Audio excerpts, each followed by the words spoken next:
नमस्कार, मेरा नाम है आदित्य नेमा और आज बात एक ऐसी सीट की जिसे देश की सबसे हाई प्रोफाइल वीआईपी सीट कहना कोई अतिशयोक्ति नहीं होगी। इस सीट ने भारत को प्रधानमंत्रियों से लेकर कई पार्टियां तक दी। इसका महत्व कुछ ऐसा था कि यहाँ कैंडिडेट्स हार कर भी प्रसिद्धि पाते थे।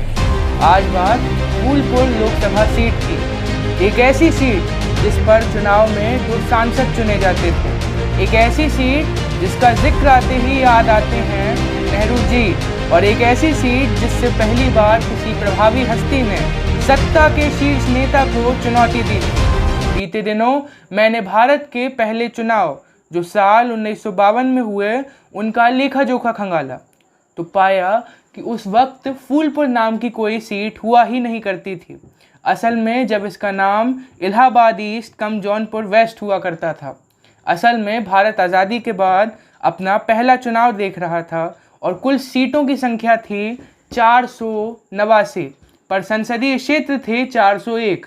इसका कारण था कि 86 सीटों पर 2 सांसद चुने जाने थे और एक सीट तो ऐसी भी थी जहां से 3 सांसद चुने गए। पर इसका कारण था इनका क्षेत्रफल और जातीय आरक्षण जो नवनिर्मित संविधान से हमें प्राप्त हुआ।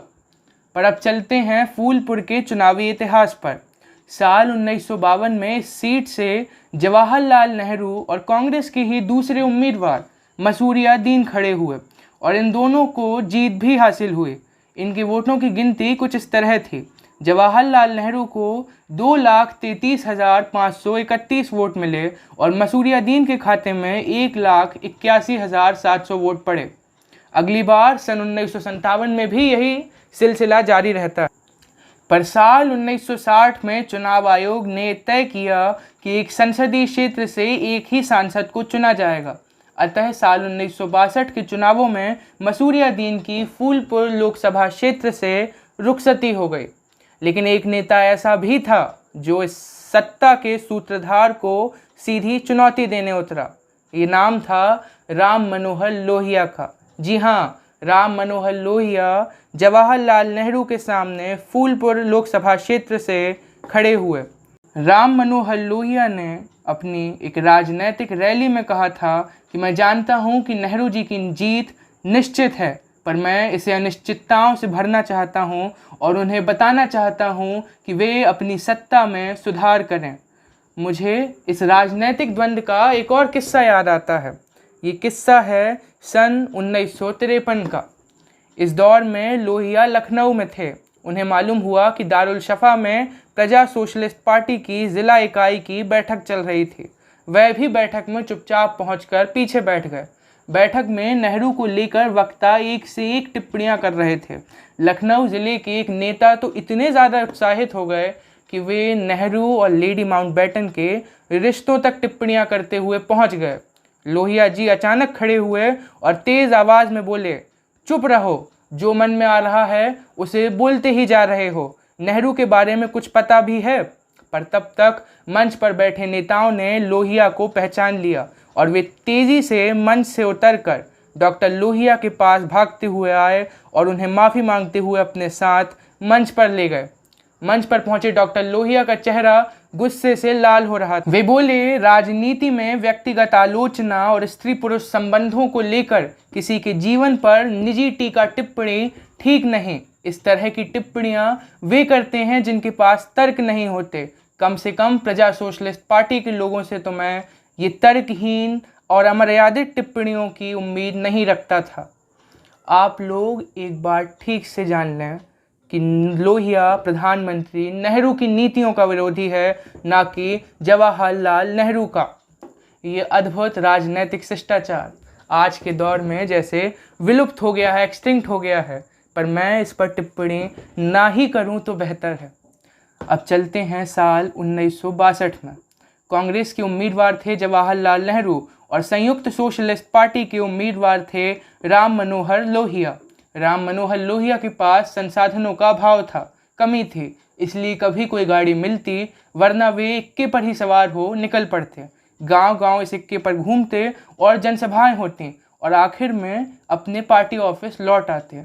कई बार तो ऐसा भी होता कि इन्हें ये इक्का भी ना मिलता तो कई कई किलोमीटर तक पैदल यात्रा करते। आखिर में एक दिलचस्प किस्सा होता है। हुआ कुछ यूं कि अपने पिता के लिए इंदिरा गांधी प्रचार करने पहुंचे, पर लोहिया के मजबूत प्रयासों के कारण उन्हें अनिश्चितताओं का एहसास होने लगा था और आखिर में नेहरू जी को खुद अपने लोकसभा सीट के संसदीय क्षेत्र में प्रचार करने आना पड़ता है। पर इस पूरी राजनीतिक अदावत और टसल के बाद भी जवाहरलाल नेहरू विजयी घोषित होते हैं और इस चुनाव के नतीजे कुछ यूं थे। जवाहरलाल नेहरू को कुल 1,18,931 वोट मिले और राम मनोहर लोहिया को महज 54,360 वोट पड़े। पर जैसा कि हमने शुरू में बताया था कि फूलपुर की हार में भी एक जीत होती है, फूलपुर की हार भी अपने आप में एक विशेष महत्व रखती है। इस हार ने जवाहरलाल नेहरू को, उस वक्त के मौजूदा प्रधानमंत्री की चट्टान जैसी जीत को आधा कर दिया, क्योंकि इस बार 1957 की तुलना में जवाहरलाल नेहरू को 1,08,557 वोट कम मिले थे और जिन 27 बूथों पर लोहिया ने खासा ध्यान दिया था उन पर जवाहरलाल नेहरू सिरे से हारे थे। पर समय की नदी नेहरू रूपी चट्टान को अपने साथ बहा ले गई और अब लोहिया के प्रतिद्वंदी, राजनैतिक प्रतिद्वंदी स्वर्गवासी हो चुके थे। 27 मई 1964 को नेहरू जी का निधन हो जाता है। पर इस बीच इन दोनों की मुलाकातों का एक सिलसिला अब भी बाकी था, जिसमें लोहिया ने जवाहरलाल नेहरू का भरपूर विरोध किया और उनकी टांग खिंचाई में कोई कसर नहीं छोड़ी। यहाँ तक उन्होंने उनके निजी खर्चों तक पर तंज कसे। पर यह किस्सा किसी और सियासी कहानियों के एपिसोड में।